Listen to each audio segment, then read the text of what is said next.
আজকে আমরা কি করব নিউবর্নের নরমাল স্কিন ফাইন্ডিং। কি নরমাল স্কিন ফাইন্ডিং পাওয়া যায়? ফার্স্ট হচ্ছে এরিদেমা টক্সিসিজম বা এরিদেমা নিউনেটারাম, যেখানে বাচ্চার র্যাশ প্রেজেন্ট থাকে, আমাদের মেক করতে হবে, রিয়াসিওর করতে হবে মাকে। তারপরে কি মিলিয়া, যেখানে হচ্ছে ইয়েলো স্পটস প্রেজেন্ট থাকে নোজের মধ্যে, এক্ষেত্রেও মাকে আমরা রিয়াসিওর করব। তারপর হচ্ছে স্ট্রক বাইট, যেখানটায় হচ্ছে পিঙ্কিশ কালারের আইলিডস এর কাছে এবং চিকের কাছে প্রেজেন্ট থাকে, এক্ষেত্রেও আমরা মাকে রিয়াসিওর করব। মঙ্গোলিয়ান স্পট, যেখানে হচ্ছে ব্লুইশ কালার ব্যাকে প্রেজেন্ট থাকে, সেক্ষেত্রে মাকে আমরা রিয়াসিওর করব যে এটা 1 বছরের মধ্যে বাচ্চা ঠিক হয়ে যায়, কোনো কোনো বাচ্চার ক্ষেত্রে এটা পারসিস্ট করে। তারপরে হচ্ছে সাবকনজাংটিভাল হিমোরেজ, মানে হচ্ছে রেড কালারের রক্তের ফোঁটা ফোঁটার মতো চোখে প্রেজেন্ট থাকবে, যেটা হচ্ছে সময়ের সাথে সাথে ঠিক হয়ে যায়, যেটা মাকে আমরা রিয়াসিওর করব।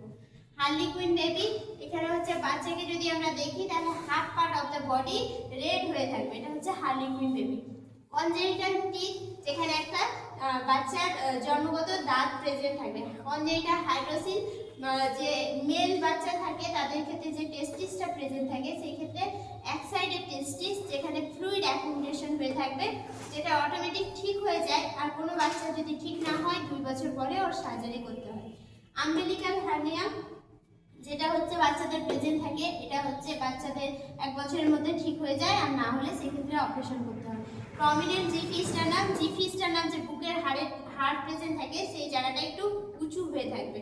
তারপর হচ্ছে হাইমেনাল ট্যাগ, ফিমেলদের ক্ষেত্রে দেখা যায় হাইমেনের ওই জায়গাটা একটা ট্যাগ প্রেজেন্ট থাকবে। এইসব হয়ে গেলে একটা নিউবর্নের নর্মাল স্কিন ফাইন্ডিং। এগুলো যদি আমি পাই তাহলে শুধুমাত্র আমরা মাকে রিঅ্যাসিওর করব, এর ক্ষেত্রে কোনো রকম সেরকম ট্রিটমেন্ট নেই। তারপরে আমরা করব নিউবর্ন রিফ্লেক্সেস। কি রিফ্লেক্স আছে? ফার্স্ট হচ্ছে সাকিং রিফ্লেক্স। এখানে কি করা হয়, বাচ্চার মুখে যদি মায়ের নিপেল দেওয়া হয় তাহলে বাচ্চা ওটা চুষতে শুরু করে, এটা হচ্ছে সাকিং রিফ্লেক্স। সলোয়িং রিফ্লেক্স কি?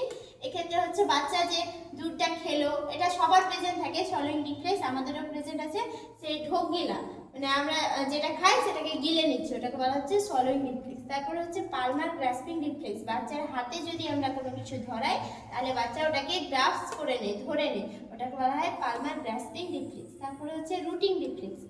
রুটিং রিফ্লেক্স মানে কি? বাচ্চার মুখে যদি আমরা কোনোভাবে স্পর্শ করি, ঠোঁটের কাছে বা হচ্ছে গালে, তাহলে বাচ্চা সেই দিকটায় মুখ ঘুরিয়ে নেয়, বাচ্চা ভাবে যে বাচ্চাকে দুধ দেওয়া হবে। তারপরে হচ্ছে মোনো রিফ্লেক্স, যেখানে বাচ্চাকে কোনোভাবে যদি স্টিমুলেট করা হয় তাহলে সেই ক্ষেত্রে বাচ্চা প্রথমে হাত পা ছড়িয়ে দেবে, তারপরে আবার ফ্লেক্সন আর অ্যাডাকশন হবে, মানে কাছে নিয়ে চলে আসবে। ড্যান্সিং রিফ্লেক্স বা স্টেপিং রিফ্লেক্সটা কি? এই ক্ষেত্রে বাচ্চাকে যদি আমরা বাচ্চার পা দুটোকে মাটিতে স্পর্শ করাই তাহলে বাচ্চা ওখানে হাঁটার চেষ্টা করবে, এটাকে বলা হয় ড্যান্সিং রিফ্লেক্স। তারপর হচ্ছে গ্ল্যাবেলার রিফ্লেক্স। এই গ্ল্যাবেলার রিফ্লেক্সে যদি আমরা বাচ্চার কপালের মাঝখানে টোকা দিই তাহলে হচ্ছে বাচ্চা চোখ বন্ধ করে দেয়, এটা হচ্ছে গ্ল্যাবেলার রিফ্লেক্স, ব্লিঙ্কিং হয় বাচ্চার, ঠিক আছে। তারপরে হচ্ছে অ্যাসিমেট্রিক টনিক নেক রিফ্লেক্স। এটা মানে কি?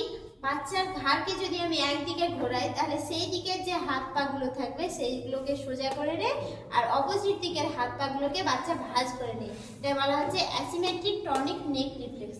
তারপরে বলেছে ব্যাবেন্সকি রিফ্লেক্স। ব্যাবেন্সকি রিফ্লেক্স হচ্ছে বাচ্চার পায়ে যদি আমরা স্পর্শ করি কোনো নরম তুলো দিয়ে বা আঁচড় দিই তাহলে সেই ক্ষেত্রে বাচ্চা ওর পাগুলোকে ছড়িয়ে নেবে, এক্সটেনশন করে নেবে, এটা হচ্ছে ব্যাবেন্সকি রিফ্লেক্স। তারপরে গ্যাগিং রিফ্লেক্সটা কি? গ্যাগিং রিফ্লেক্স হচ্ছে বাচ্চার মুখে যদি কোনো বস্তু আটকে যায় তাহলে সেটা আটকানোর জন্য, শ্বাসনালীতে প্রতিরোধ করার জন্য, শ্বাসনালীতে যেন না যায়, সেক্ষেত্রে বাচ্চার বমি বমি ভাব হবে, ওটাকে বলা হয় গ্যাগিং রিফ্লেক্স। তারপরে হচ্ছে ব্লিঙ্কিং রিফ্লেক্স। বাচ্চার চোখের পলকের ওখানে যদি আমি কোনোভাবে কোনো বস্তু দিয়ে স্পর্শ করি তাহলে সেই ক্ষেত্রে হচ্ছে বাচ্চা চোখের পলক ফেলে, এটাকে বলা হয় ব্লিঙ্কিং রিফ্লেক্স। তাহলে আমরা আজকে পড়লাম কি নর্মাল বাচ্চার নিউবর্ন রিফ্লেক্সেস হতে পারে আর নর্মাল স্কিন ফাইন্ডিং কি থাকতে পারে।